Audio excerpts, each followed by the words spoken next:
Hola, soy Marisol, desde Canoga Park, la ciudad toda americana. Estás viendo LA City View, Canal 35, nuestra ciudad, nuestro canal. Let the record reflect Commissioners Orden, Mack, Bernardino, Durian, and Saltzman are present, and we have a quorum, Madam President. Thank you very much. Good morning again, and are there any Commission comments? Yes, we last week, last Wednesday, Commissioner Saltzman and I, and also Inspector General Bustamante, attended the Operation South Bureau Community Forum under Deputy Chief Bob Green's leadership, and it was quite an evening. I mean, a tremendous turnout, and he did something a little different in the way the other forums have been structured. Had all of the various interested groups come together as one, rather than the separate African-American, Latino, et cetera. And it was a great turnout, and everybody was in good spirits, and a number of national presentations, including a joint presentation by Commander Bill Scott and our Inspector General Bustamante, discussing the whole process in terms of the use of force process, and how the way the department investigates officer-involved shootings and category of use of force is on the one hand, and the way the Inspector General's role, and then ultimately the Commission's role, and there were a number of other very good presentations. But it was a very good good evening. Yes. I just want to reiterate Commissioner Mack's comments about what a good evening it was, and the combined approach seemed to work very well. One other thing to report. I was able to attend an event on Saturday, which was sponsored by the Gay Peace Officers Association. Another well-attended event, number of representatives of the department there as well, and I appreciate that opportunity too. Thank you.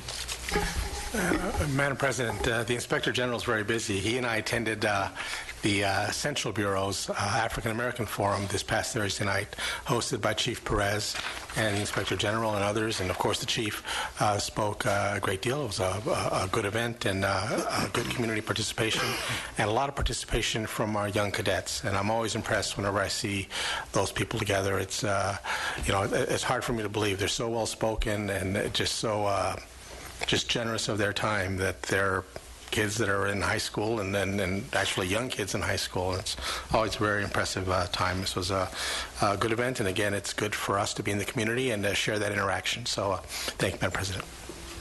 Well, it was a busy time, and I did do also an interview for the Hutchison Report on radio, which also spent a great deal of time on what the oversight responsibilities of the Commission and the Inspector General as well. And so it was a busy week, and a good holiday week, I hope, for everyone as well. Report of the Chief of Police.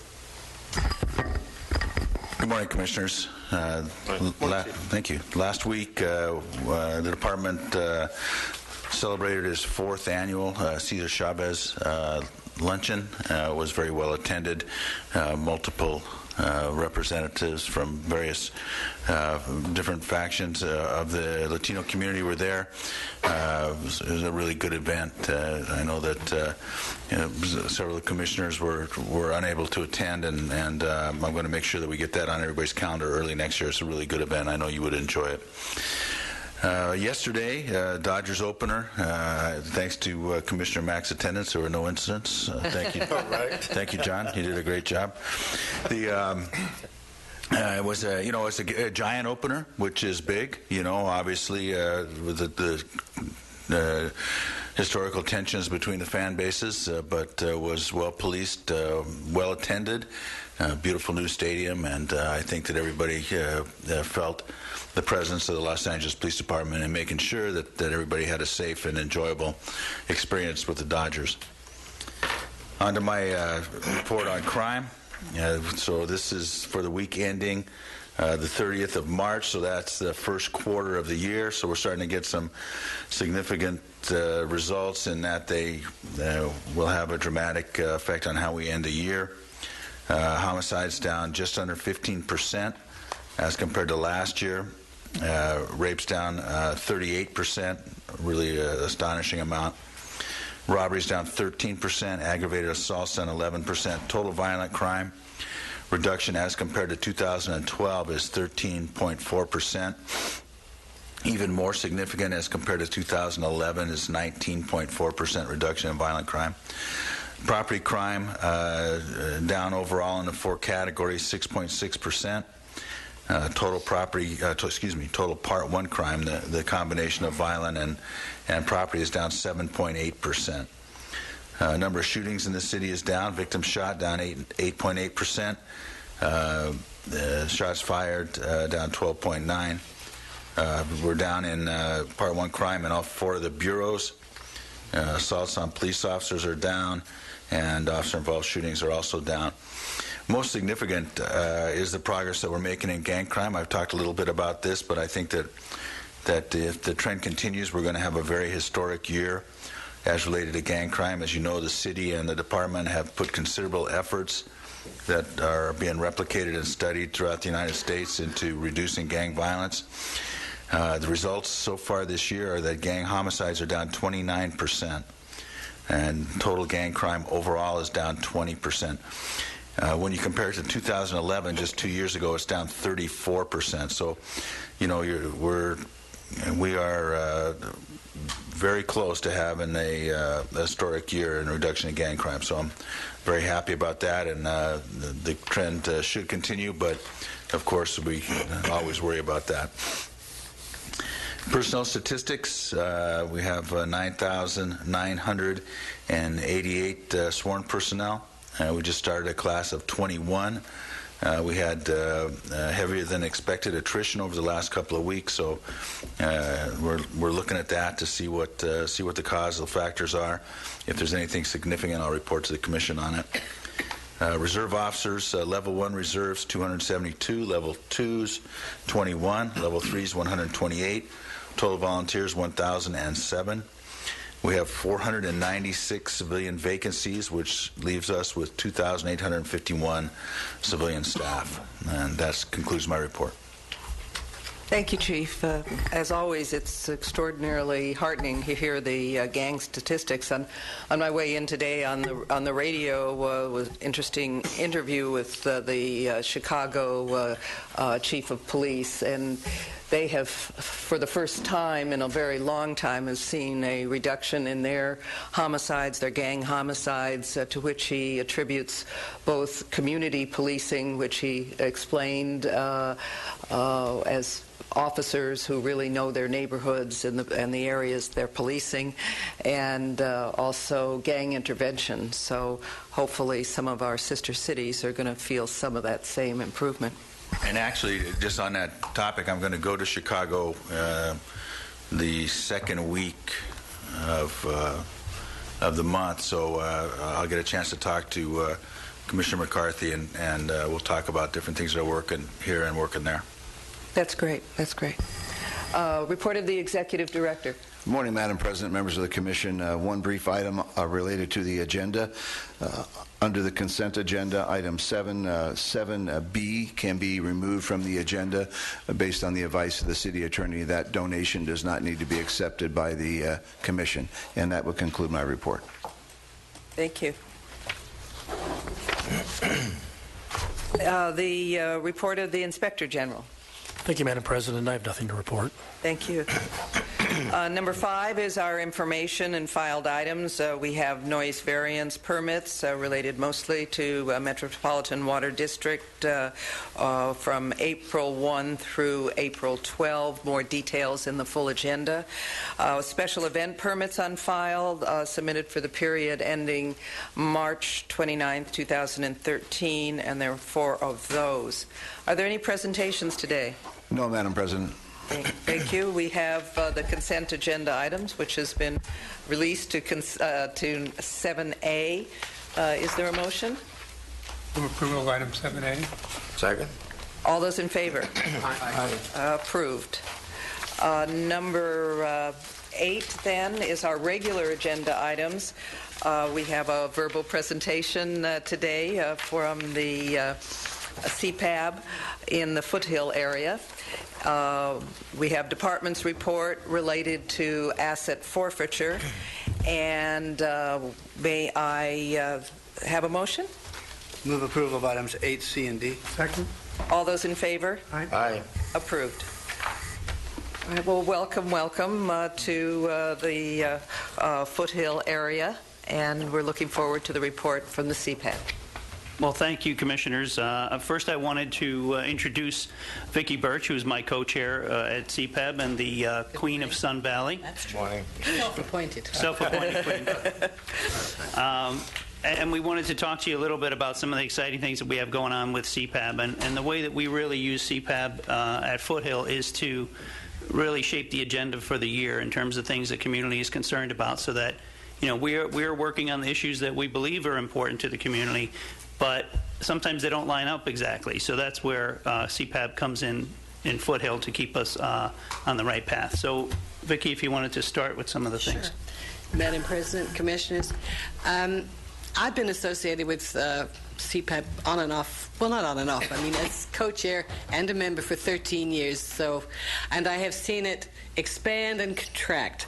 I'd like to see it expanded with some younger people in there. Most of them are my age and maybe a little older, so I'd like to see someone in the 30s, 40s group there. I know that's difficult, but we are utilizing our membership and our SLOs because they know who the movers and the shakers are in our area.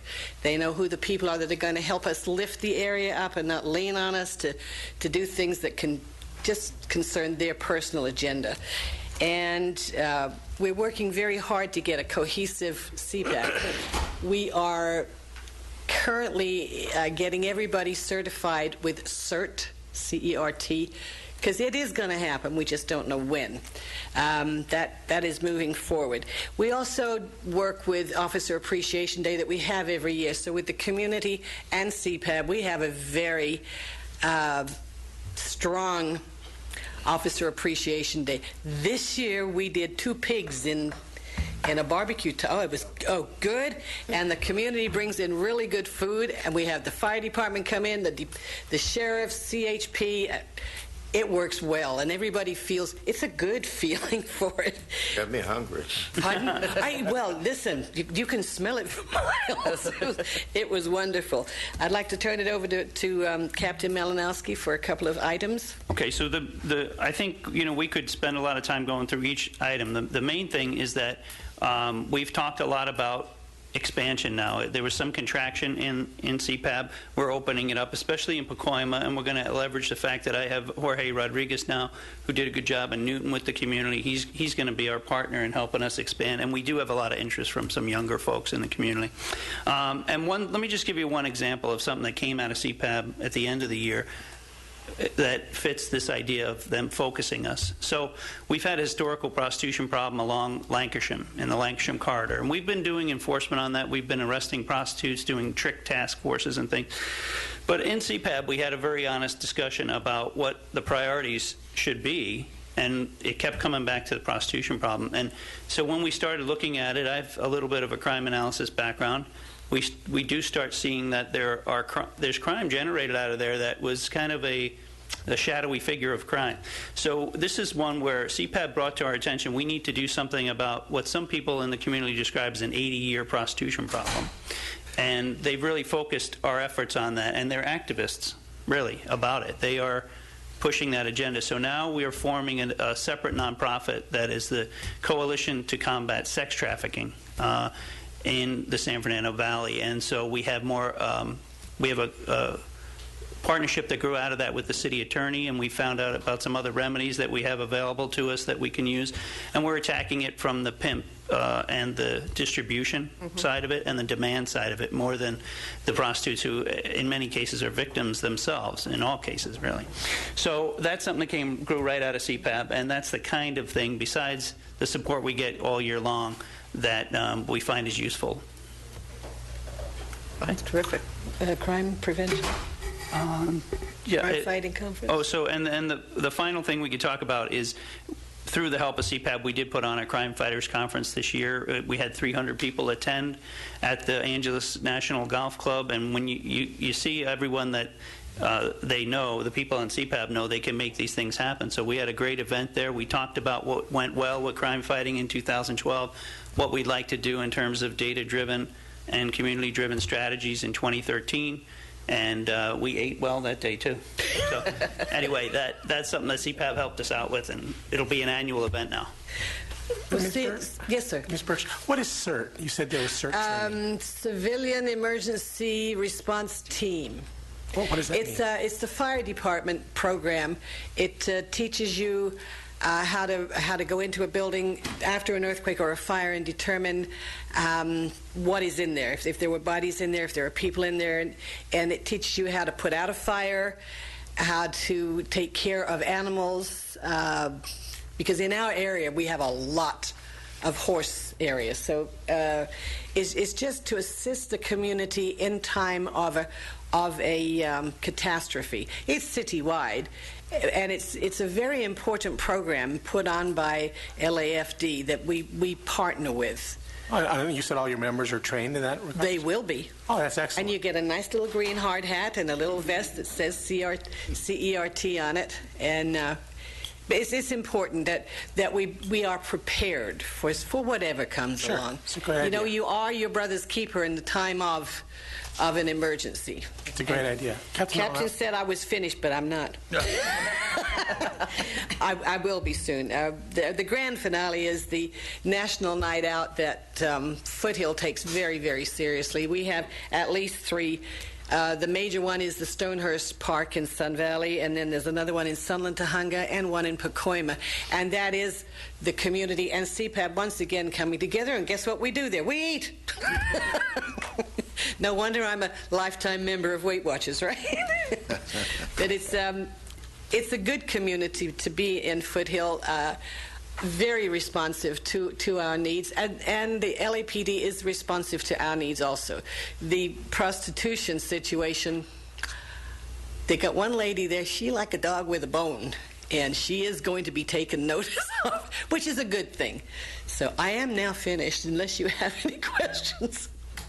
Sir. Captain Malinowski, I admire your efforts in dealing with the community. I think an important part of community policing is to learn from the community what's important to them and tackle those issues. So I commend you for that. That's an excellent idea. And I'm certain, because I've been to some of the neighborhood councils in your area, and I see your officers there, and you know they're usually very generous with their time in learning what's important. So I think that's a very important place, and it might be a good place to recruit future CPAP members, because I think the concerns are, particularly in terms of law enforcement, are very good. But I commend you for getting that information from the community, then reacting with it. Thank you, sir. Well, thank you very much, and we look forward to having you return next year. Thank you. Thanks, Sean. All right. It's now time for the department's report relative to the asset forfeiture revenue audit.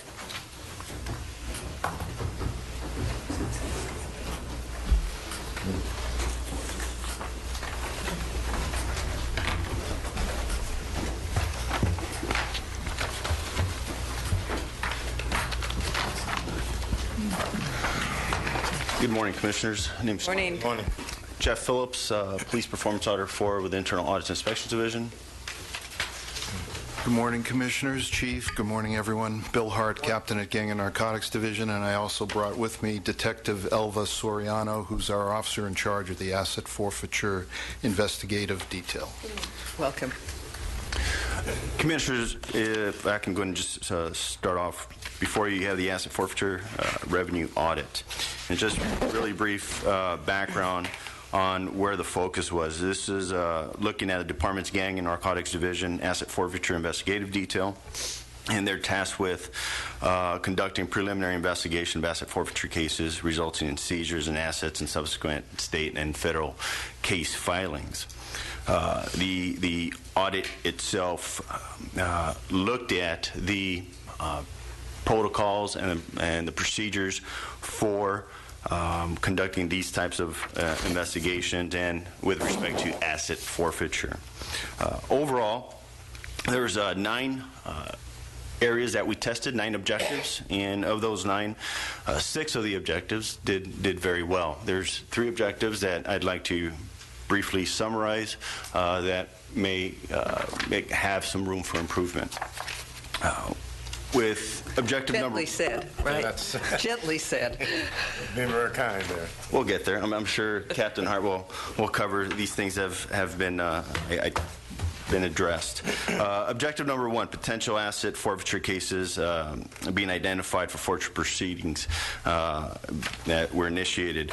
So this is the asset forfeiture investigative detail looking at APIMS, or the Automated Property Information Management System, and identifying cases where currency of $1,000 or more that's related to narcotics, and identifying those cases for possible asset forfeiture. So there's a total of 75 applicable cases, and of the 75, 66 met the standard.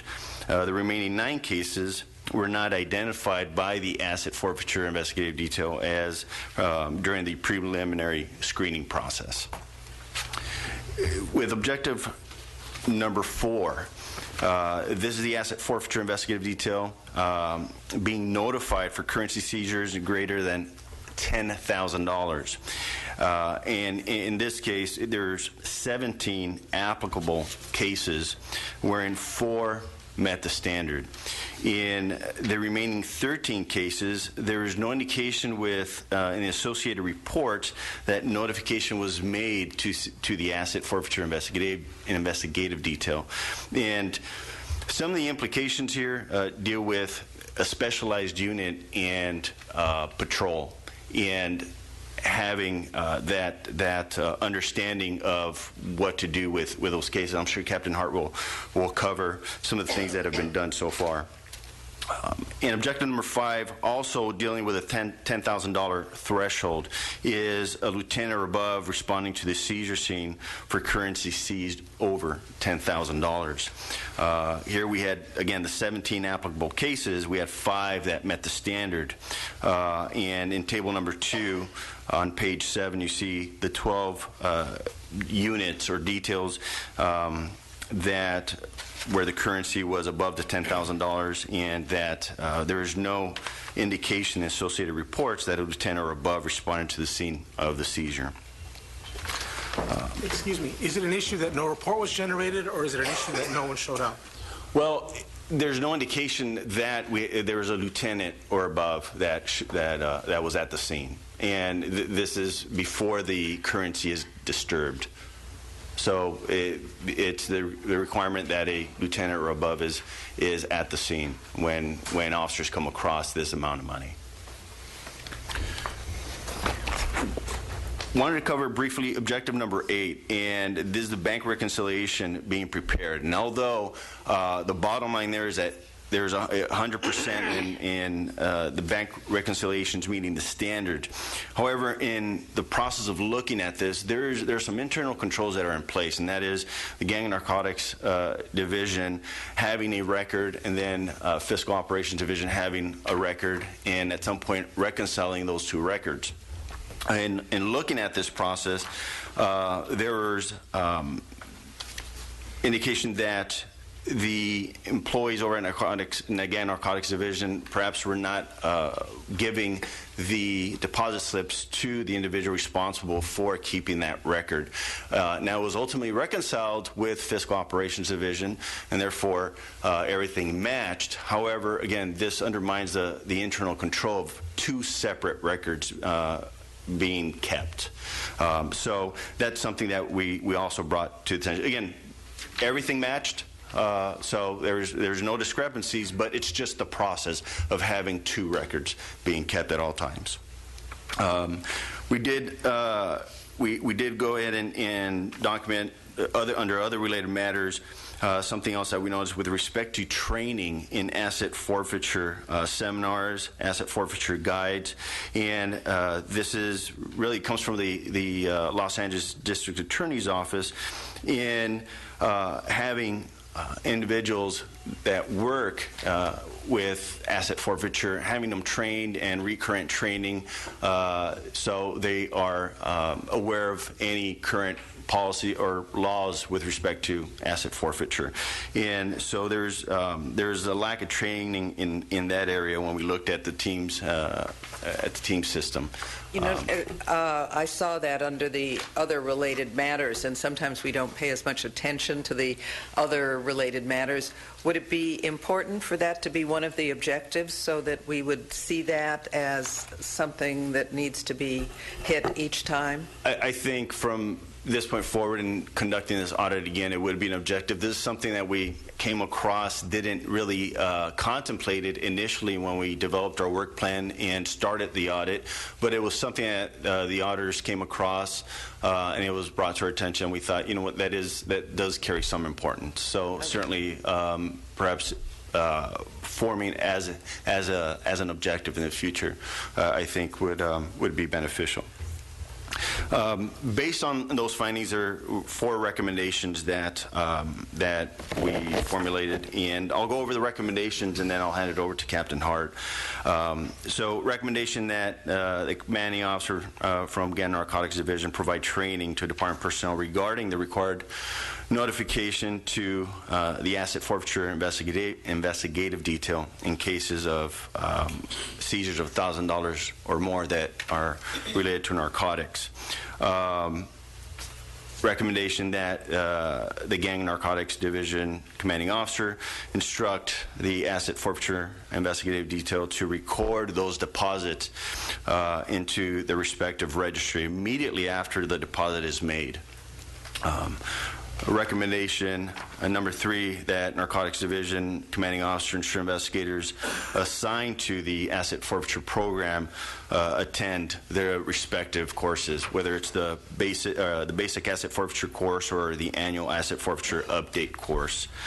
And lastly, that the Gang Narcotics Division commanding officer work on the current integrity assurance plan with specifically Section 4B6, and that pertains to the Lieutenant OIC. If the Lieutenant OIC is not available, that maybe perhaps the watch commander should respond to the scene, which that may be the case. But again, I think that Captain Hart will have some areas of cover with respect to that. Thank you. Good morning again. And first of all, I'd like to thank IAID for pointing out some of these things that do need attention, although some of them we were already aware of. For instance, the notification issue. Elva had noticed that some time ago, and actually one of the things we're working on to address that was a training video that would be provided to the entire department. That has been done. I understand it was part of the fourth quarter 2012 roll call training program, so hopefully people are viewing that, and that's one of the ways that we had already tried to address this issue, because we realize we don't get notified as often as we need to. And there is a safeguard in place, and that is Elva going through the APIM system to try and identify cases where we weren't notified. But as you see, we're not even always successful with that. We had an 88% compliance rate with that, but we're working with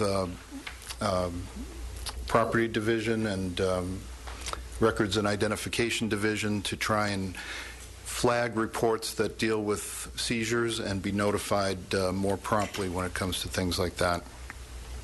There are also some, and I'll let Elva jump in at any time here because she's certainly the expert, but there are some issues with standards that we have for these cases. We're very, very conservative about pursuing seizure cases. We don't try and seize assets that are even questionable when it comes to a narcotics connection. So there are sometimes cases where we don't pursue them. We did know about it, but we don't pursue them because it's just not appropriate, or it's not a strong enough connection between the narcotics use and the asset.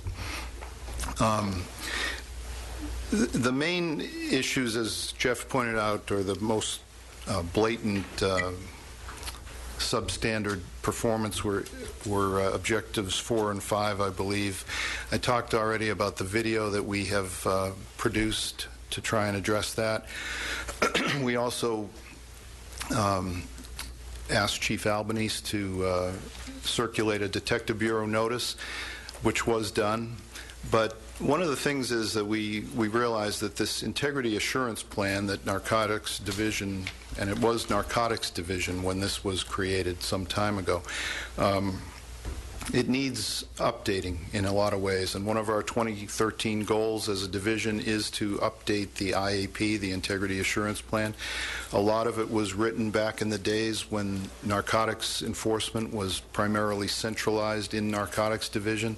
Some of the references don't take into account the fact that we now have 21 narcotic enforcement details around the city that work for area COs.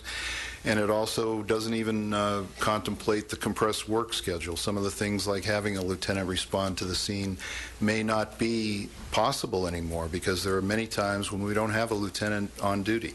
So as Jeff, I think, said, we wrote that Detective Bureau notice, but we're also working with Commander Blake at Office of Operations, and what we're going to do is compose a special order that will be applicable to the entire department, not just narcotics-related people, and it will address those issues that were substandard in this audit.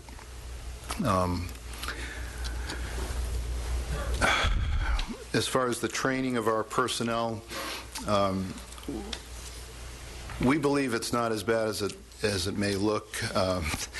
We do get ongoing training. We actually have a Detective 2 in the unit who is a trainer and provides training on a regular basis to our people.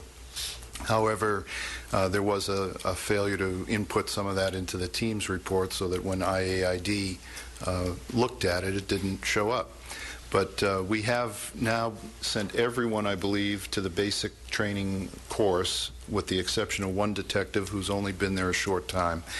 And we have some ongoing training scheduled for next week or the week after, April 16th. So we are aware of the requirement to provide the training, and we will make sure that in the future it's all documented in the LMS and Teams.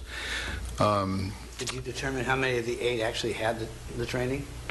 Excuse me, sir. Everybody in our division that works forfeiture has had the training except for the one individual that is new. Right. So these we've all had basic and ongoing as well. These 8 people who didn't show up, they actually had the training, is what you're saying? Yes. Everybody who has been in asset forfeiture has had basic training. Yes. I think the hang-up there is that there a difference between the basic training and the more specialized training? Is that what it wasn't documented anywhere, so there is no indication that, or there's nothing that could be demonstrated to us indicating that these 8 individuals actually had the training. So it's really about proper documentation and inputting it into teams. Okay. And 11469 indicates ongoing training, and we do have the ongoing training. And then I think finally the issue with the deposits being recorded immediately, we have addressed that internally. The investigators now know that when they make a deposit, they have to notify our civilian employee who handles that PSCA, the pre-seizure checking account.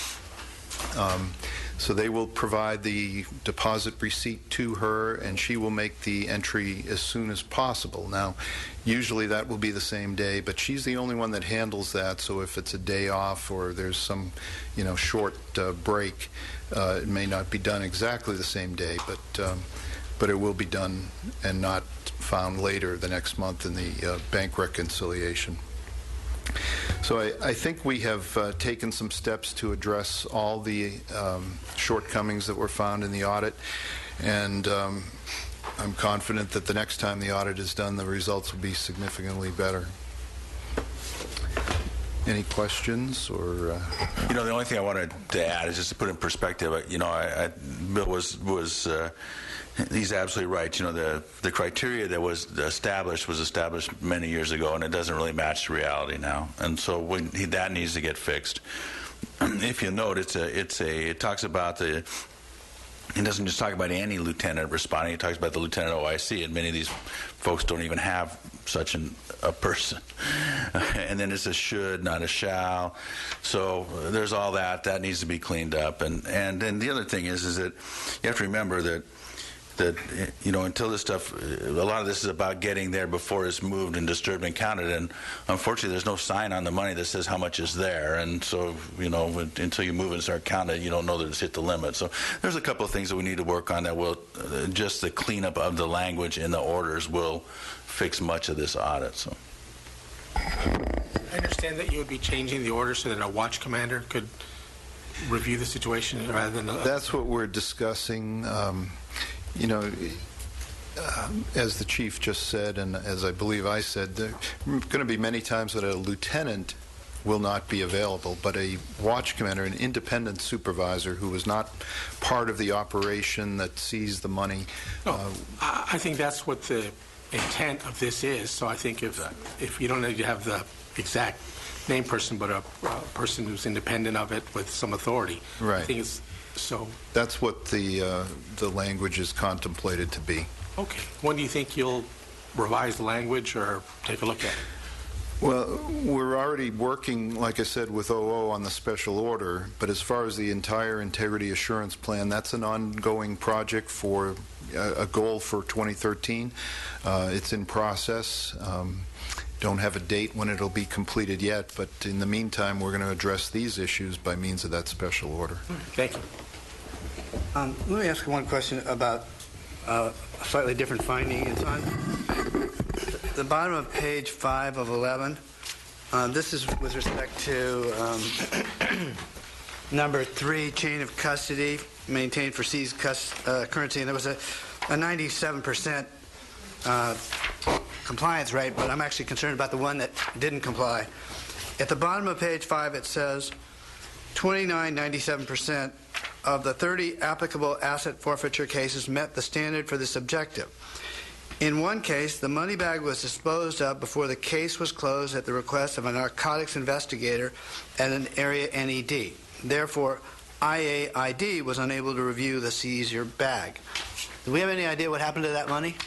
That money. Or that bag? It's just the bag. It's just the bag. Yeah, it's just the bag. It's not money in the bag. It's just the bag. The bag is supposed to be booked as well, and so it's just the bag. Okay, then I'm not worried about it. Are there any other questions? Thank you, and I always thank you for being on top of it, even before some of these findings were found. And we look forward to seeing, as quickly as possible, the procedure move in appropriate language. Thank you very much. Thank you. Move approval of 8B. Second. All those in favor? Aye. Aye. Approved. It's now time for public comment. Yes, Madam President, we have 3. We have Mr. Pete Nicholas, followed by Annie Hall and Yvonne Michelle Autry.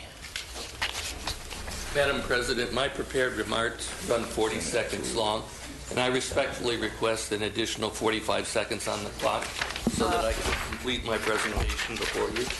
Thank you. We'll receive your prepared remarks and keep the oral presentation to 2 minutes. Thank you, though.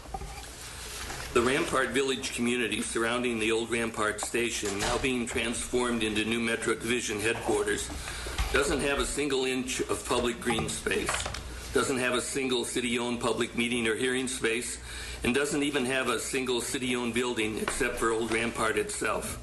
When Prop Q Phase 2 construction and funding plans were publicly presented for the first time last spring, we naturally assumed that a multi-purpose community meeting space would be included, as has been the case for all recent station constructions and remodelings in furtherance of loudly touted LAPD public policy, commonly known as community policing.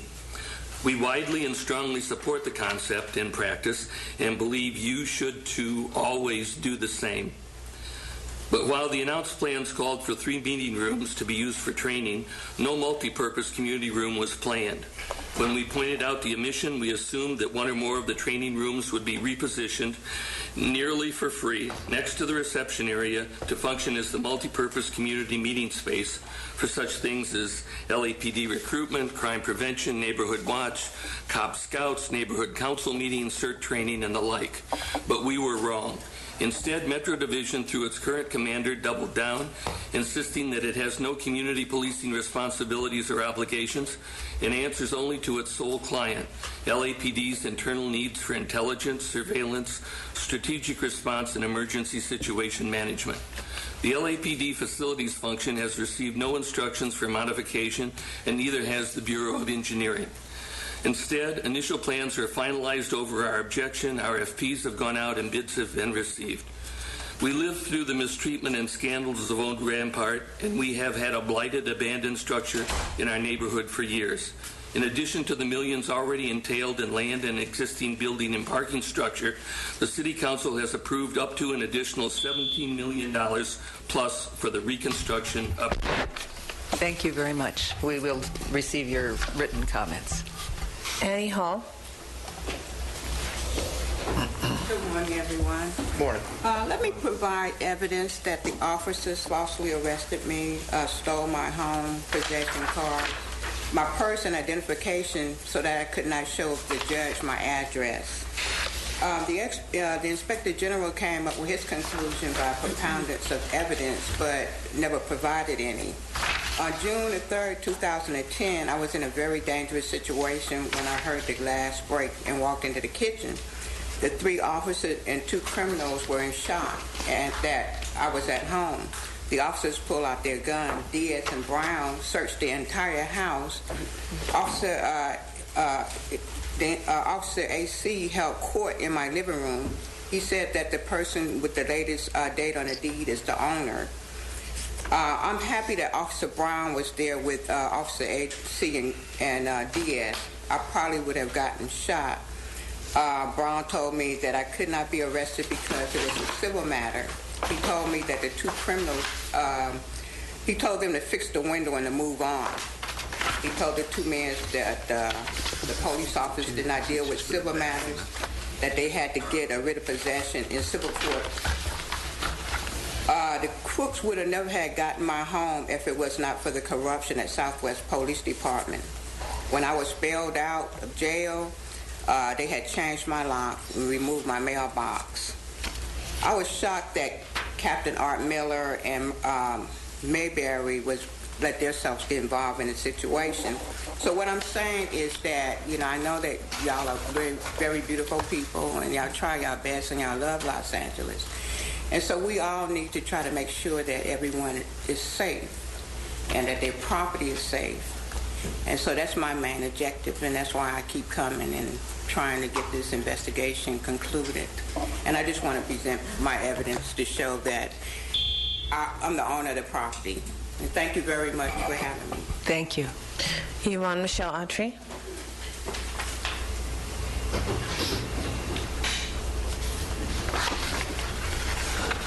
Thank you for an opportunity to address the commissioners. Again, just for the record, I object to any funding being used for Homeland Security under the auspices of surveillance and or harassment of civil rights activists, or in the use of surveilling and harassing community activists who are voicing the opinions of the downtrodden, the homeless people, and exposing police brutality.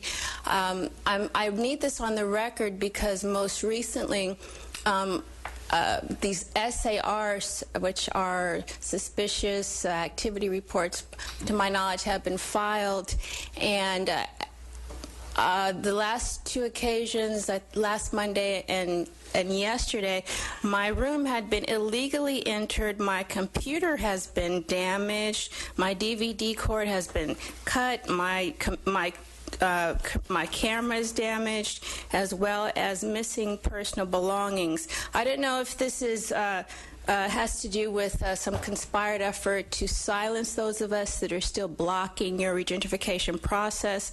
I've called the police lied, said that I misplaced my own belongings. Those police officers were Officer Nunez and Corona.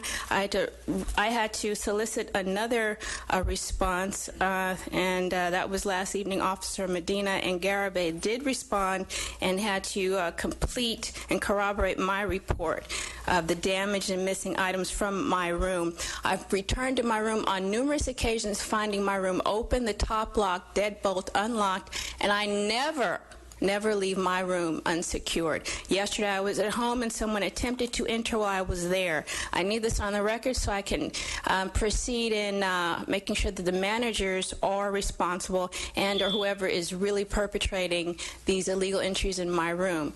Just for the record, again, I don't know if it's undercover police officers. There have been many scandals due to our activism. Your time is up now. Thank you. Again, that's for the record. And I will continue to reappear until this stops in case there is some agency association. Thank you. And that is the final card, Madam President. Thank you very much. And we will now recess for closed session.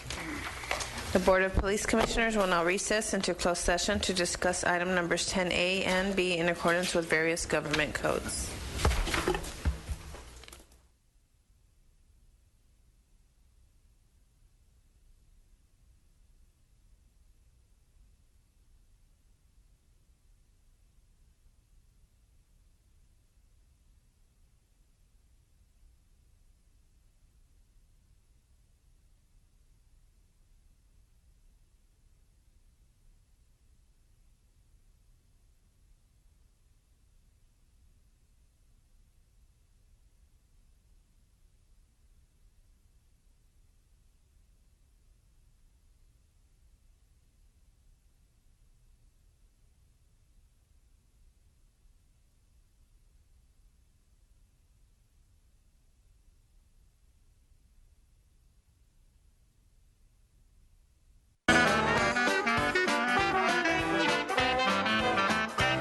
Hi, I'm Kevin from Chatsworth, offering you a taste of New Orleans since 1986. You're watching LA City View, Channel 35. Our city, our channel. Did you know that more than 80% of false alarms are related to preventable user errors, such as open windows or pets? Any motion can trigger an alarm. Thousands of police patrol hours are wasted investigating alarm reports that turn out to be false alarms. That's crime-fighting time lost